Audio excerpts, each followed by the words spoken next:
You are listening to the Tracy L. Clark Show with me, Tracy L., where I'm going to empower you and teach you how to live your extraordinary life.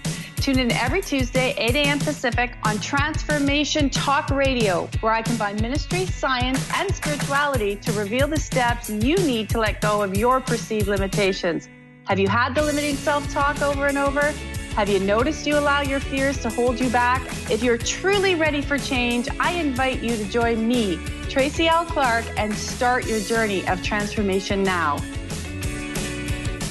Welcome to the Tracy L. Clark Show. I am your host. We do have another incredible show today with Katrina Bos. If you missed her what if you could skip the cancer? Maybe I could talk this morning. Maybe I can't. I've done so many videos this morning.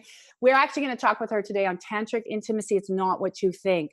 First, though, I've had a lot of requests. Tracy, where do we start with you? What's the best way to look at? Go to the website, tracylclark.com.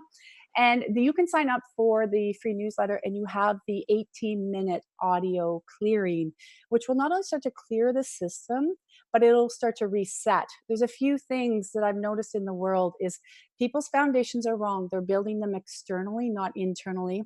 Their faith is off, which is the trust, no belief. I say God, you may say universe or divine. And then the action step. And this is what we like to do. And what I'd like to do with the thousands of people just like you I've worked with is to open up into the action step. And why do I know that? Because I spent 8 years having to rebuild my own life, restoring it. A lot of people say to me, you're like that little hacker when you get the computer and there's a virus. I said, yes, we go in, we remove it, and we are able to coach you and help you to understand to follow the energy so you become your own coach. So whether that's a great place to start on the YouTube channel, you can also get a lot of free clearings, because what I really want you to understand, even in today's interview and all the other ones with the guests, we have so incredible people bringing their experiences. But as we're talking, we're also shifting the energy within your system. So the frequency, your body hears everything. So it's not just to motivate you and go, oh, great information. When you hear things that I've said or Katrina has said or in any interview, take that information, and I'm going to shift. I always shift the energy as I'm speaking with people to make sure you get that transformation. So it's tracylclark.com. Download your free audio. It is amazing. 18 minutes. You will get the shifts, and they'll cruise around the site because we did change it. So there's a lot of cool things, whether it's a workshop, an evening event, online, a need it now session because you have a crisis. We all know what it's like when we have a crisis. So that's how you can enter in and get what you require. So with all that, now we've had so many requests. How do we start? I would start there so you can start to get those incredible shifts. So I want to welcome Katrina. I'm so glad she came back because she's leaving, as we know, on her journeys. And people are like, when can she come back and talk about her second book? So we wanted to make sure she brought her back quickly. So welcome. Thank you for coming. Thanks for having me. Tantric Intimacy. Okay, I have my little bookmarks in here. This is a book that I think people totally misunderstand the title, because what they say to me is, Tracy, when I read it, it's not what I thought it was going to be. So first, can you clear up, because there's so much misinformation around the word even tantric. And I think that you say it so well in your body because it's about connection. It's exactly what I was just saying in the intro. The foundation inside is, for most people, they're building outside. And I was just talking about this, right? They're building their work, their career, their lovers, their family, their school, and they forget about inside. You've tapped on that exact thing. If that foundation's weak, your world's going to crumble. Right. Yeah, Tantra, it's really confused because anything we take from another culture, so Tantra came from the East, and we hear it and we think, oh, I want some of that. And it's natural to apply it to wherever we're hurting the most. Yeah. Right. In the same way, if someone comes to you, they're not going to tell you the whole story. They're going to say, here's the one thing that I'm hurting in the most. Yeah. And in the West, the thing that we're hurting the most in is in relationships, in love. Yes. And not that Tantra is about sex, but our sex lives suck. Like they're so far below what we're actually capable of. We haven't really moved beyond that primal procreation, lustful thing. And deep down, we know that there's more. And so we hear about Tantra and you see pictures of tantrikas like with energy flowing up out of them in this amazing union. And somewhere deep inside, our body says, oh, I know that's possible. And so they start to study it. But the challenge is we read it with our Western mind and we go, so tell me the tricks, because we want everything fast. We want to know, I want to know how to do this and this and this, and then I'm going to have energy flowing out of me and I'm going to be infinitely happy. And so it's okay. It's naturally what we do. We did the same thing with yoga, right? We hear Oh, yoga, and yoga yes, is this incredible spiritual journey of bringing ourselves together. But our Western mind says, so it's about the exercise program. It's about the asana. It's about, we did the same thing. And then slowly we kind of go, oh no, it's actually deeper than that. It's about the meditated mind and it's about this other thing. So Tantra is the same. And so right now it's sort of in that initial, the last few decades, it's really been focused on sex. Yeah, It really isn't about that. And the people who have been doing that know it. They know that they haven't actually achieved the happiness and the bliss that they want because it's been so focused there. So slowly then we back off and we go, okay, wait a minute, what's it really about? And this is where Tantra truly is a spiritual journey. And when we actually line up this way, so we do have all these, we live in this world. So our job matters, our relationships matter, money matters, all these things matter. It's part of the currency of life. correct. It's experience. But there also is this divine perspective. Like it's actually a shift. It's not that once in a while I meditate. It's actually it's a way of looking at it that completely integrates into our work, our loving, our children, our money, everything. And that's the key of Tantra, is that it's both. And that's where, and it's easy to say. Yeah. But It's not easy to do. It isn't easy to do because like what you said, people have been so fixated on what is the quick fix? How do I get there? Give me the pill, give me the thing, right? Like, and a lot of people from what I have seen, even with my clients, say like, oh, I took a Tantra class because it was about sex because they wanted to have a better sexual experience. And what I love that you're saying is true, is building the connection and the foundation of the inner love and space. It does wind to everything else out here. But then they come back and they say, well, I still don't feel connected. Don't feel like I'm missing something. Like we're not sharing in this union the way I thought it would be because there is misinformation. And what would you say to somebody, okay, that comes to you and says, I want to understand how you're teaching it so they can have the full deep connection with their partner. And they knew nothing about tantric, but they heard about it, right? They heard about these practices. How would you say to them, this is your first step, your first foundation?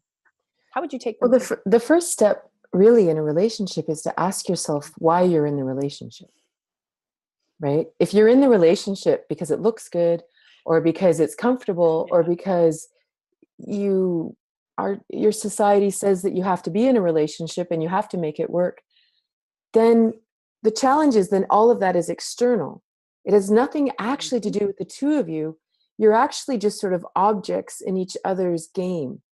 Well, you'll never have tantric intimacy if you're actually treating each other like an object, because as soon as the other person's an object, they have to look a certain way, they have to act a certain way, they have to present in a particular way. And so then they don't count. And as soon as we know we don't count, we shut down. Yeah, because you can feel it. It's an energetic pull. And, you reminded me, I saw this great video the other day of this man was saying, be very careful who you choose to marry if you want to marry someone, right? Because he said, that person you love the curves, eventually they're going to be up and down. That person if you're attracted to just their car, they may lose their cars, or the money, that money may go. And it's so true, because that might be that moment in time, but it's so surface that when they start to connect and like you said, eventually you don't matter, especially as those things go away and change. Then Well, this is where it's so important to know that it's not our fault that this is why we marry, or this is why we become in partnership, because we're taught this. This is normal. Programming. Yeah, it's right? normal. And so we do that. But the interesting thing is today is different. Like 2018 is a different time. And it's really important to recognize that kind of everything we thought before 2012 can almost be deleted.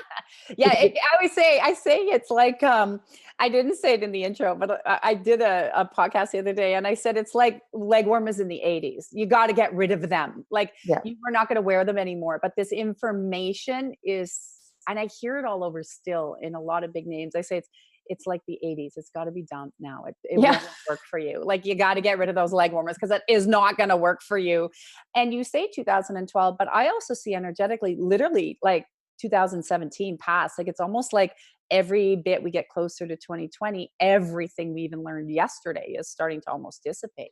And so this is a really big deal about, so becoming tantric. Yeah. It really, so the ability to actually live in the moment. So let's back to our couple. So if you Yes. actually choose to actually be with a person, the key is to understand how lucky we are to actually have this intimacy with someone. There's a lot of people in the world that would love to have someone to simply be intimate with, who sees them, who loves them, who simply wants to merge with them. There's incredible joy as humans. We're not meant to be islands. We're not meant to be singular. So to all of a sudden have someone like this is precious. Yes. But then all of a sudden, there are no expectations. There's none of these things, which is very different. It's a very different way of seeing things. So all of a sudden, let's say you're already in a relationship. There is a journey. It's not just oh my God, now.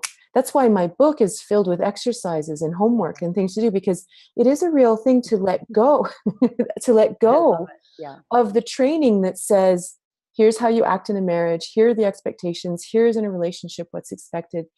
To get rid of those things are no small thing, because they're like little hooks that we watched our parents do it. Half the time, we don't even know that we believe it until we're kind of lost in the symptoms of having it there. So all of a sudden, so now I want to be intimate with you. Well, I need to let go of my expectations of you.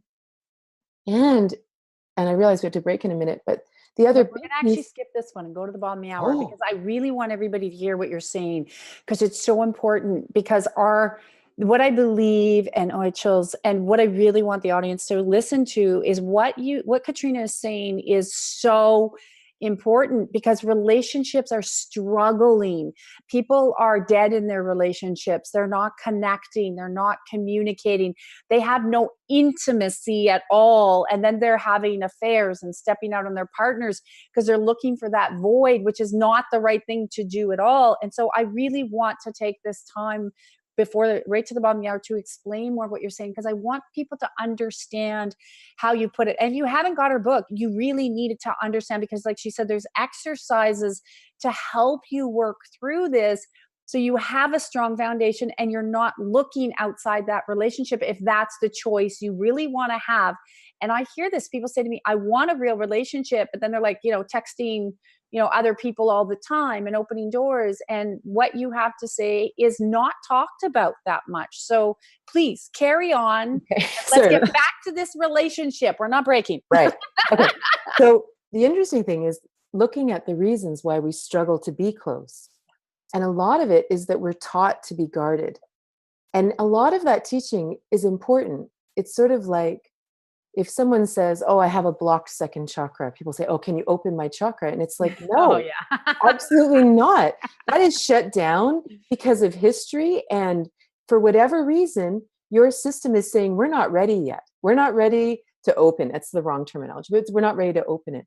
So the key is to make the subtle shifts inside so that the body simply comes into alignment and opens what it needs to open. And that's the work. And it's good work, and it's happy work. It's the journey up the mountain. It's awesome. So the key is, so all of a sudden you have this intimate person in front of you, and you start to actually look at them and you say, I really want to be close to you. I want to open completely. And all these fears rise. Yeah. What if you don't love me? What if you see that darkness inside of me that even I don't want to look at? These are really important things. And that's where Tantra comes back into each individual and says, I need to look at these parts of myself that I don't even want to look at, because when I look into your eyes, I know you're going to see the stuff that I don't want you to see.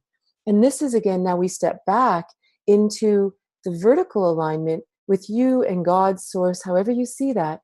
and you really come to terms with that, and you love that part of you.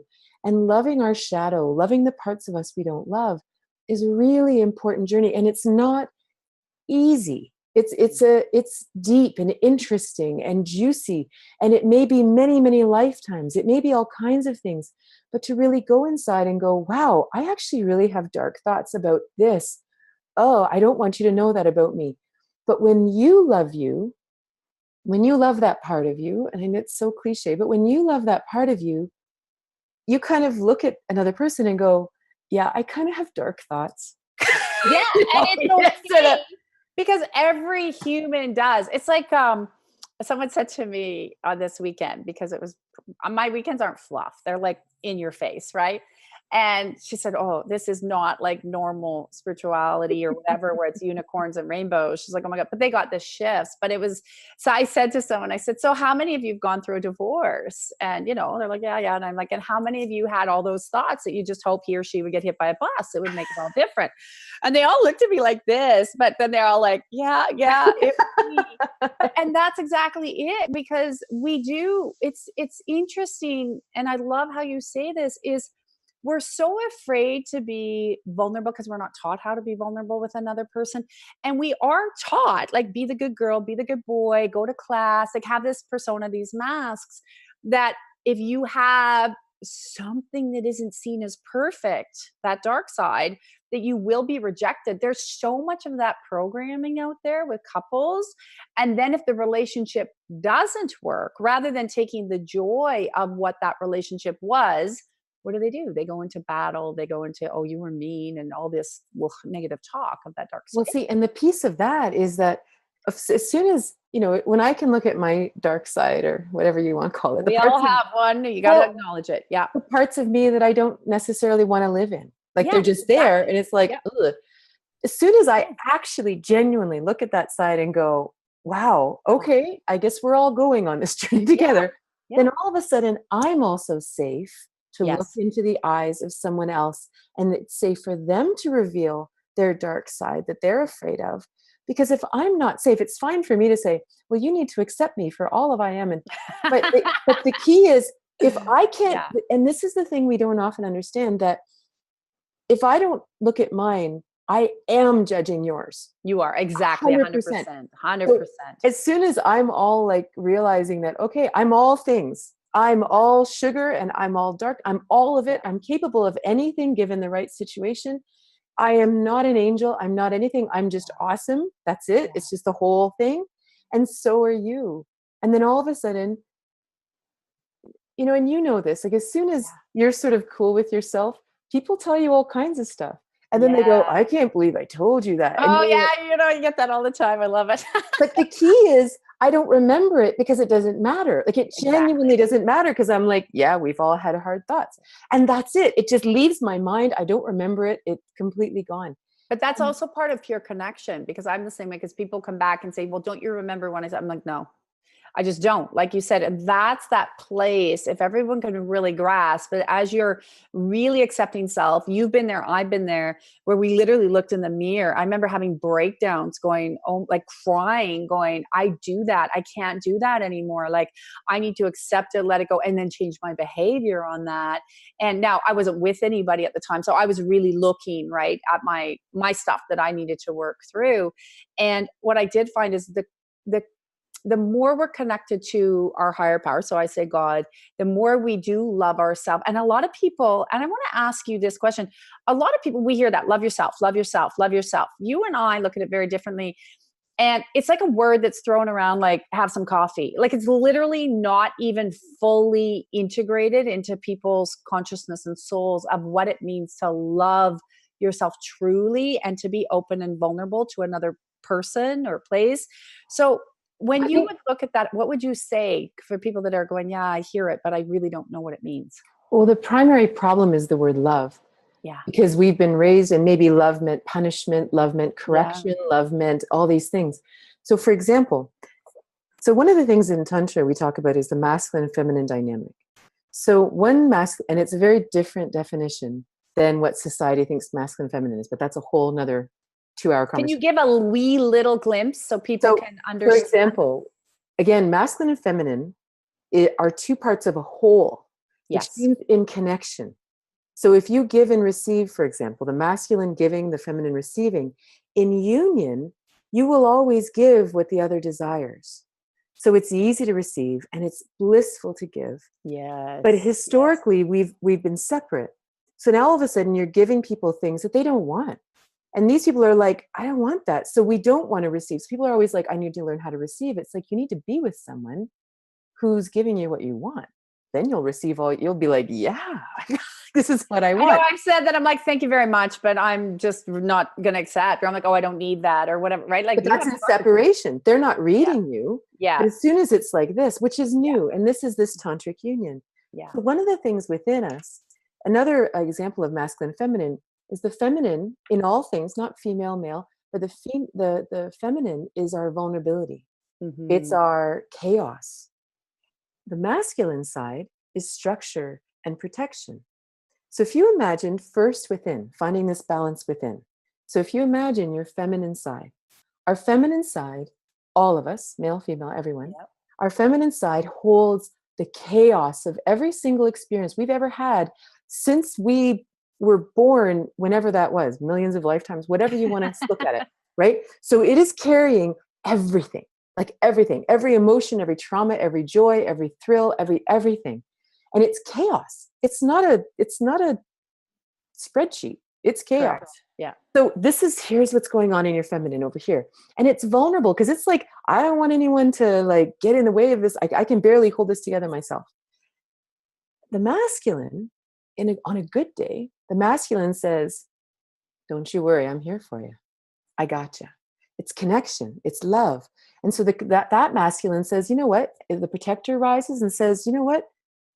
You go as deep as you want. I'm here for you. I got the door. Right? Or the structure says, you know what? You just flow within me. I've got you. You just trust the flow, trust the inspiration, trust the intuition. The challenge is because in our society, we've always worked in separation. The protector, the structure controlled it and criticized it and punished it. So within us, we often have this, when you think of what your masculine side is to your vulnerable, the masculine side is, what's wrong with you? How come you haven't gotten over this yet? You're such a loser. Everyone else is just fine. What's wrong with you? And it's just this, why are you still in bed? Why do you have to sleep so much? How come you just don't get up and go running? I call them the lies. I always say, what lies are you telling yourself? Those are lies. Yes. So when those two parts come together, yes. when your two halves come into union, and you're safe to actually acknowledge your truth, which is also in the feminine. It holds the truth. It is the ground. And when you can honor your truth and you know that your masculine side will manifest whatever you need, you have true self-love. You have true self-connection. Similarly, another masculine feminine thing, intuition is feminine. Manifestation is masculine. So when you know that if something comes to you and you know this is the answer, and you trust yourself that your masculine is like, don't you worry, I got this. Let's see how this goes. Yeah. That is bliss. That is pure happiness. When your masculine says, are you sure? That's crazy. What are you thinking? La, la, la, la, la. And it's fascinating because this is exactly what the consciousness is working through right now in society, in the news, in everything, is desperately trying to bring these back together, listening to the feminine, all these things to go, no, the truth matters. And yeah, it comes back to self-love is this self-connection. Yeah. And what I love how you say that is that because we always hear, women's intuition, which basically, if people would start to understand, it is your feminine side that creates intuition because men have a lot of intuition.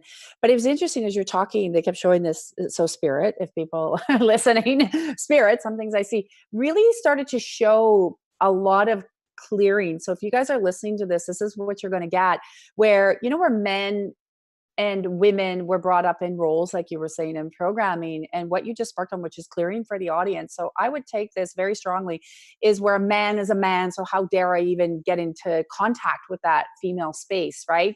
And for women, oh, well, if I'm a little stronger, because we do see a lot of women flip into their masculine, and then and vice versa, but that they still they're like, it's a high number, like 70-80% of the population is still playing in these separate roles, like you're talking about. And I would really love to get into more of that when we get back.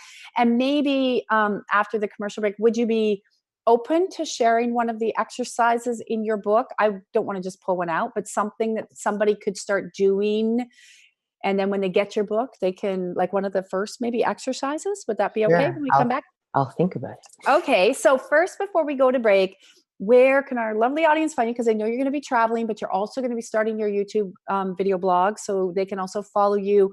Your courses, I know, are going online as well. So you'll have more of that. You have some cool other things we know that are launching to help people stay connected. So where's the best place for them to get a hold of you? So the best thing is to get on my email list, either at fusiontantra.com or katrinabos.ca. And then you'll get free videos and some information about great books and different things to do. And you'll get updates on anything I'm doing.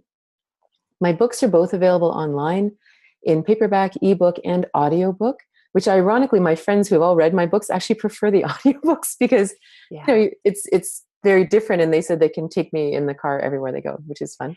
You know what? It's funny you say that, because I actually, some of my other friends with their books, and they said, Tracy, if I get my book down, they're like, you have to put on audio. It's what you're saying, because they're like, they want to hear you. But you know what I've noticed, and people don't talk about this, there's a huge transmission that happens when they hear you versus when they're reading it. So that, guys, is why you want her audio.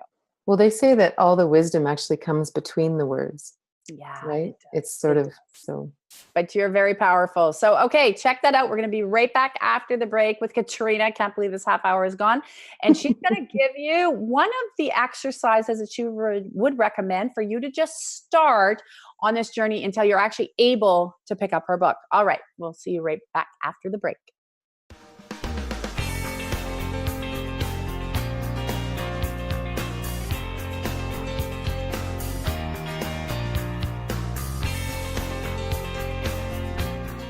Welcome back to the Tracy L. Clark Show. I'm your host, Tracy L. We are here with Katrina Bos. And you know what? Before the break, I had seen some stuff come up while she was talking about the chakra being closed. And all the people that say, I've had this incredible Kundalini awakening. Had you not had yours? Something's wrong with you. I have, as a person that works with thousands of people in the energy space and coaching, I have real issues with this when it comes up. And I would like to defer this to you because it does fall a lot. What do you say to all these people that are running around? And I've heard people shame people. What, you haven't had your Kundalini awakening? Oh, what's going on with you? How do you even respond to that?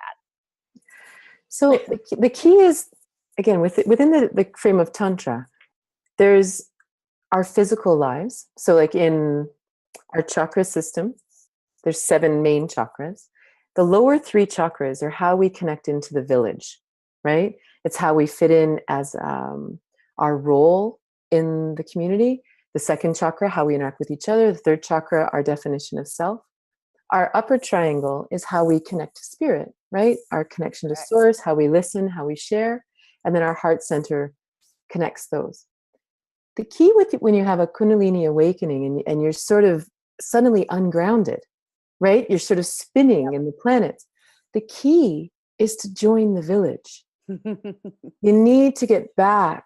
And because the point is the flow from the upper triangle down into the lower triangle and getting feedback from the village, to get inspiration, to manifest in the village, to get feedback.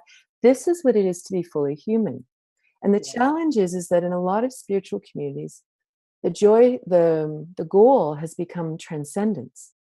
But we are only here for a short time. We've been manifested here in the village, in 3-4 dimensions, however we want to do it.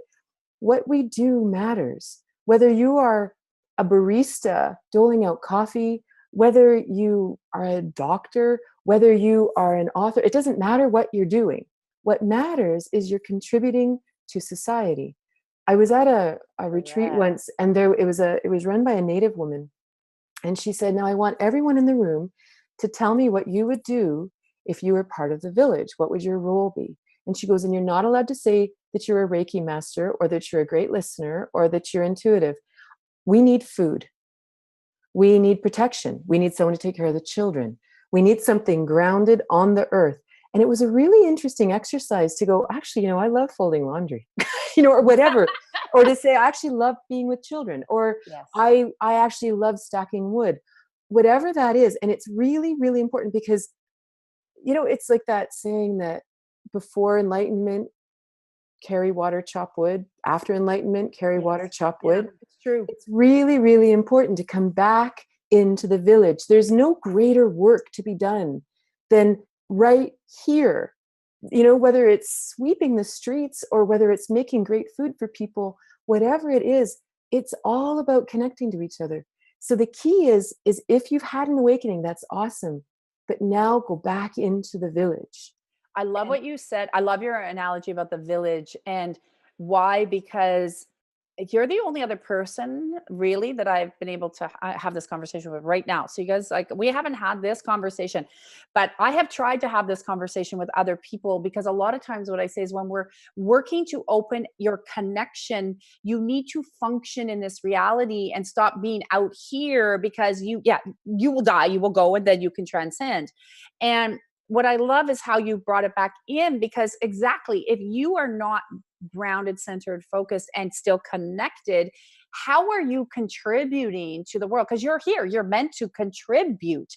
And like you just said, you might like folding laundry. I don't really like doing that. I like children. I'll go there. But that's why we're a village. But that's why we're a village. So everyone has different pieces. And I think a lot of people, that is so well said, because they do have the Kundalini awakening, and then they float. Like, I meet a lot of people say, no, you're meant to just be up here and float, but you can't create up there. You can't manifest and create being up here. So you said that well. And can I add one more thing? Yes, absolutely. There's something, not to be ultra critical, but there's something that's been coined, and it's called spiritual bypassing. Oh, I haven't heard that. Yeah, it's a goodie. I have not heard that. Oh gosh, you're going to open up a door here. Because the challenge is spiritual bypassing. That's spiritual bypassing. Okay. And what it means is, here in the village, we're having trouble. We aren't speaking to our partner. Our kids don't want to talk to us. We can't keep a job. I'm unhappy. I'm physically unwell, whatever. And so then we skip that because it's too hard, and say, oh no, I'm only going to do this. Like, it's sort of the wounded healer archetype, that I'm just going to go out and heal everybody else, even though I'm actually dying inside. And I call that the spirit of denial. Well, but the challenge, I think the challenge with spiritual bypassing is it's this, well, I've had this awakening and this is why. And so it's sort of a case of saying, no, but you understand, I'm actually more enlightened, and that's why I just can't deal with this stuff. And I understand it. I don't, because the thing is, when life can be really, really hard, and there's a lot of things in our lives that we really don't have answers to. And one of the things that we were going to talk about was, when we're in a relationship that we don't know how to connect, there is history, there is damage, there is trauma, there is pain. It's to survive, to get to work, to take care of the kids, to feel at all human. We do have to sort of compartmentalize that away to get through the day. Like, that is our society. So it's not a blame thing. It's a reality thing.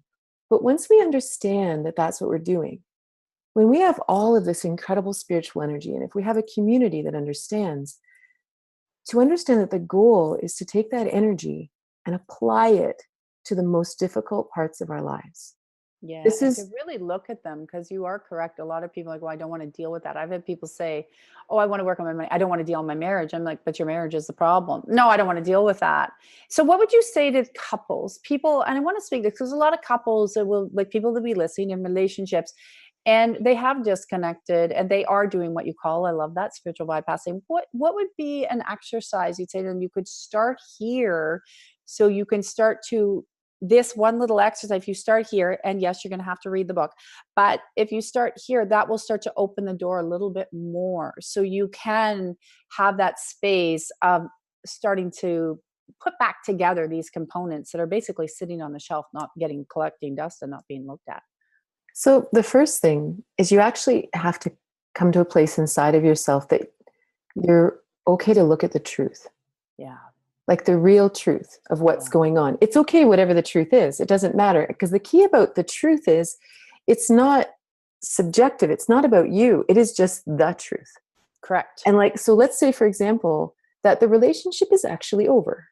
There actually is no more love. It may just be, and that's okay. Like, if that's the truth, maybe your greatest joy is to have this wonderful companion in your life who you can go on holidays with and enjoy TV at the night and have a warm body in bed. Awesome. But it's just important to own that truth and not pretend it's some passionate love affair and then try to force the other person into some kind of role that you need them to play. When you can actually, because the truth is they'll feel it too. But those are difficult truths because we've been taught that it's supposed to last forever, all these kinds of things. But what if it's meant to last as long as it's meant to last? And that's it. The key right there, that with everything we do, I always say, if you're open with no expectations or obligations, just be in that space and not, till death do us part. I always say to people, never say that, because you never know, right? And Death is coming. it is coming. But there's also the space where I always believe there needs to be the allowance of enough love. You know that old saying, if you love them enough, you'll let them go. And people say that, but they don't play it. Someone has, a marriage ends. One person doesn't get the outcome they want. So now they're in legal battles and, about money, because they don't know what else to do. They're just basically sad they didn't get the outcome they wanted. But if they were really in that love of the other person, not getting the need from the other person, they would say, well, okay, I love you enough that you need to go on the next part of your journey. And we're not taught any of that. Well, and again, I think there's a real fear of loneliness. Sure. Like in the last 4 years since my husband and I split, I really battled with a lot of loneliness. And I remember a friend of mine, she told me, she just, some people kind of implant a little mantra, thank goodness. Yeah. And she said, you won't die from loneliness. And I remember some nights sitting alone, my kids had all flown to different places. And I was sitting there going, God, it feels like I'm gonna though. And I remember thinking, no, you're not going to die from this. Just go to bed. You'll feel better in the morning. And that really gave me a lot of compassion for why we stay so long and why we don't want to go into that place. And it actually put me in a place where I struggle to even give someone that advice, because it really is difficult. Like and part of that is we're not meant to be alone. We are social creatures. But we've put ourselves into these little nuclear homes. And now everyone's living alone in these little pods, as opposed to figuring out, which I think is coming. We'll figure this out. It's a whole nother story. But the interesting thing in a relationship, when you are whole unto yourself, right? So even people say, should I read this book with my partner? And I'm like, no. Read it yourself. Agree. And I say, no, maybe read section 4, because that's the sexy stuff. But even then, read it for you, because when you're whole, you're fine. If you end up alone, then that means you're taking a turn and going on a different journey. And you're happy with that. This isn't the end of anything. It's just the beginning of something. And so, but that's a personal state of being. So then you can actually have that love for the other person, because you have that love within to say, I don't feel like I remember when my ex and I split, and I just had this realization that, wow, we want different things in life. Yeah. And not wrong. Not his life path was great and my life path was great. But I realized that I'm dragging him up mountains he doesn't want to climb. And he's having to live with this idea that he's not good enough because he's not meeting my need. But I'm like, but you actually have a great life path. Our lives have just simply diverged. And that's it. And when you can honor that truth, then you can have a real relationship. Because the thing about merging, the thing about actually coming together, is energy doesn't lie. The bodies don't lie. Those bodies can lie. We can make stuff up, but our bodies can't. So all of a sudden you're together and you're like, but I want that thing that they're talking about. But the truth is you're actually over here. You can't actually come together because there's no magnetism. It's not time. You're pushing things together. You're pushing a zebra and a giraffe together. They don't belong together. Yeah. So it's that truth is so important. And then when you come to that truth, the first whole section of my book is about love and connection. And the foundation of that is kindness. It is. So when you can really look at this other person and go, I have a weird feeling that maybe there is no way to bridge this. Or maybe you look at each other and go, I feel we're supposed to be together, but there's something in the way. Can we work on that? But because then it's not about them or you being right. It's just about, I feel like there's like an elephant in the room or something, or there's something that's standing in the way, in kindness. If the other person says, there's nothing wrong, I don't know what's wrong with you, then you can go, well, okay. And you can get on with your life. Yeah, Like, it's not exactly. Well, you can make choices. And I think that a lot of the programming and patterning, like a lot of people say to me, Tracy, why is my body so sick? And it's, I would have to say 90% of the people that they get really stuck in, it's relationships they're in that are very unhealthy. And then they create these stories. I can't, leave. I have my kids, my money, my parents, my in-law, whatever.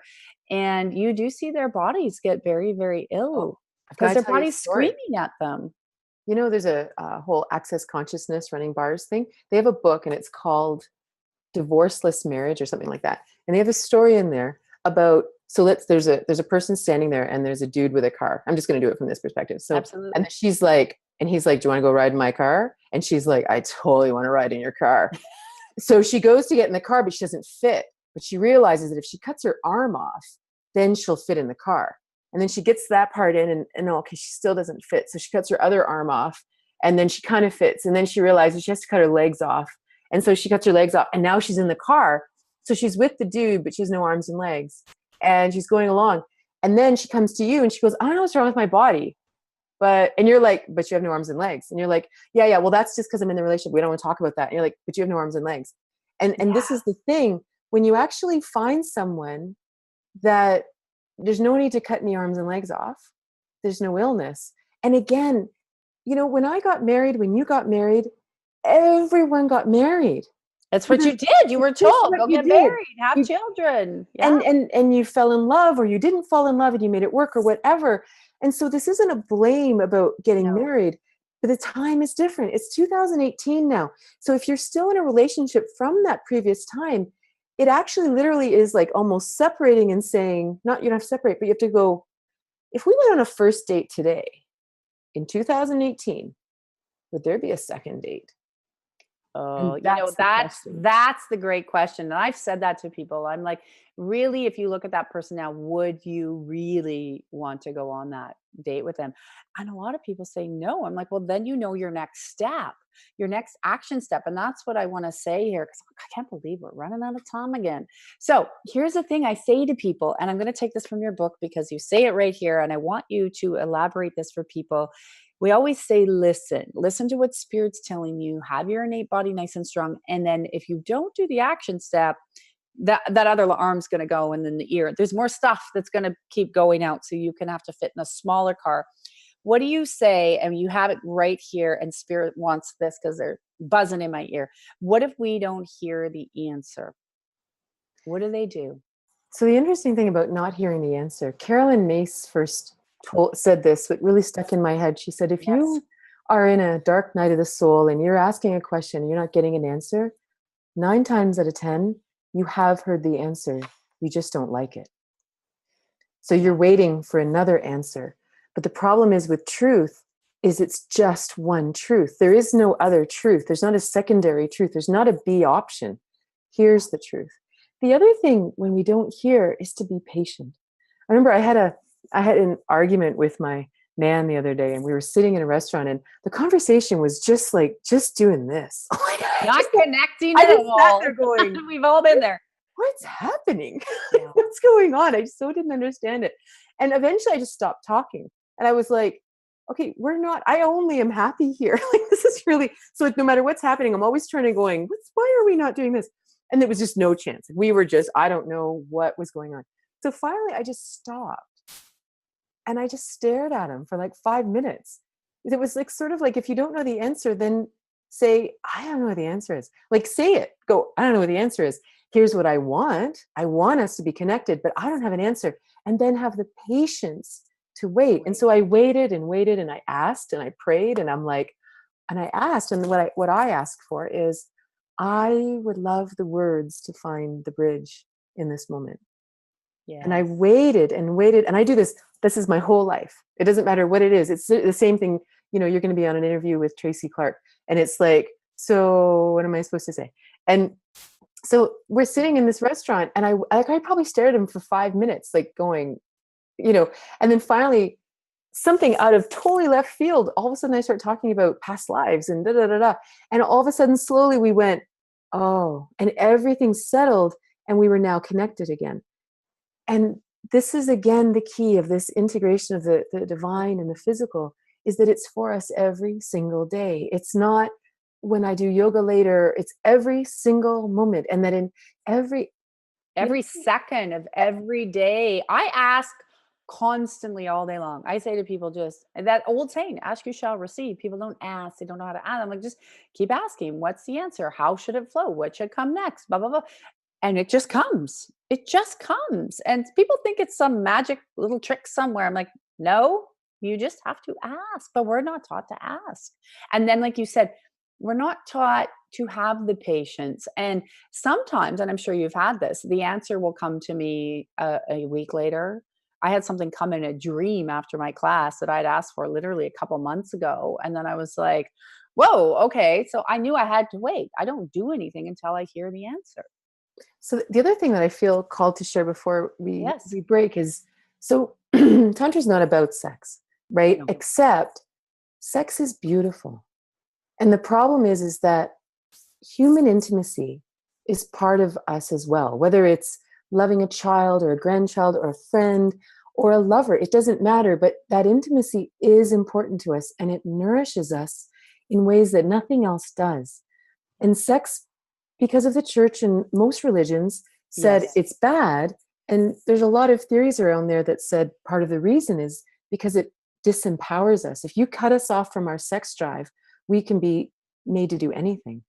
So it's an interesting thing to reintegrate that again, to say, no, actually, my sexual being, my life force being is actually integral to who I am, which also allows us more balance, that we're not just like sex crazed looking for the next experience. I agree. It's simply part of us. And so what's fascinating is in Tantra, there are no tricks sexually. Like there is a whole section 4, but, but the key is it's section 4. Yeah.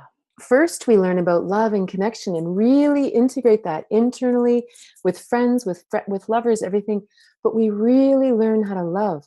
Then we learn the second section is all about how we connect with the divine and understanding that in every single moment, there are infinite possibilities. It's not just this or this. There's infinite possibilities in our life. Then we learn about this masculine feminine union. From here, you almost don't have to read section 4. You should, because there's fun stories in there that are true.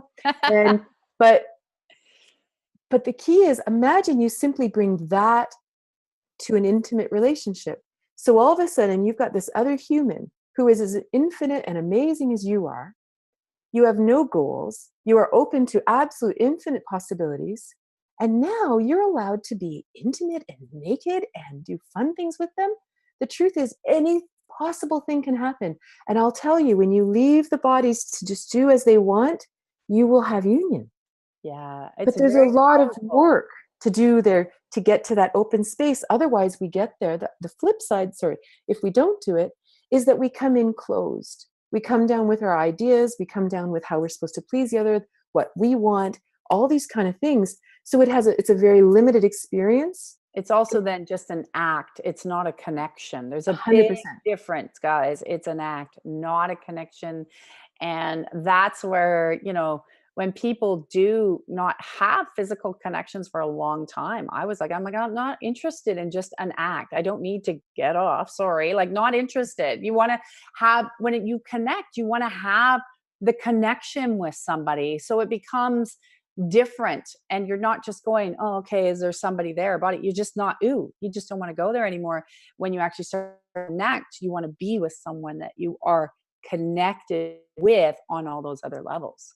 Well, and the beautiful thing is when we're connected inside, then you're kind of like, ooh, maybe I'll just tuck in with a book tonight. This will be awesome, right? This will be great. So the idea of being with someone else, being with you, actually has to be better than being with me. No, but that's so true. Like, and people say that, but I'm like, it's so true. I can't believe we are at the end. This is like a great point to lead off because literally being with yourself. And I love what she just said. I'm like that. If you can't be like, that's why I stay longer so long. Cause I'm like, you're not more fun to hang out with than me. So I'm going to want to hang out with you. And then, you find the person that's as fun or more fun to hang out with. So it's And like, there's zillions of them. This isn't yeah, like I'm a loner because I'm so no. awesome. This is like I have so many great friends and great people in my Yeah. life who Like add, you. right? Yes. They add. And I'm like, Exactly. oh my God, I'm even more fun. No, I'm just Well, kidding. it is, but you can go out with your friends and everything. So it's fulfilled. I am so happy you were able to join us today again. I'm like, where did the time go? I think we went through a time warp. If you guys can check out her book, Tantric Intimacy, make sure you pick up a copy. I know on Amazon and her website, but give us your website one more time because I know when are you hitting the road so people know again? Sunday. Sunday. Okay. So your website, where can they go? FusionTantra.com. Okay. Do you have Instagram? You have Instagram. So do you want them My to find you there as Instagram well? is my life of exploration. It is. I know. I was finding it today. I know you're on Instagram. And I'm just going to let you guys know after the show, I always pop on Instagram live at Tracy L. Clark _. So if Katrina would like to pop on there for a little bit, if you have time, you can join us. Sure. If you want to continue the conversation, I like to do that with our guests after. If you have questions for her, that is the place to find us for a good half an hour or 45 minutes. And so you're Oh, welcome to join us. We continue the conversation because it almost seems like it got a little bit short. So thank you so much for joining us again. thanks, Tracy. I can't wait to have you when you're on the road again. So again, and also for the people, if you forgot, so I don't have to repeat it again, check out tracylclark.com and get your free audio downloads, join up for the mailing list so you can understand what we're doing. We're getting a lot of requests. So that is the place to just go, or you can also check out the Instagram. So thank you again, Katrina. We'll hop on the Instagram live and thank you. Check us out again for the replay on Transformation Talk Radio, where we're always bringing you something to do. Next week, we will have Janet Angela Mills on the show, who is Joshua Mills' wife. You're going to learn how she navigates through the glory realm. Have a great week, and we'll see you guys next week on the Tracy L. Clark Show.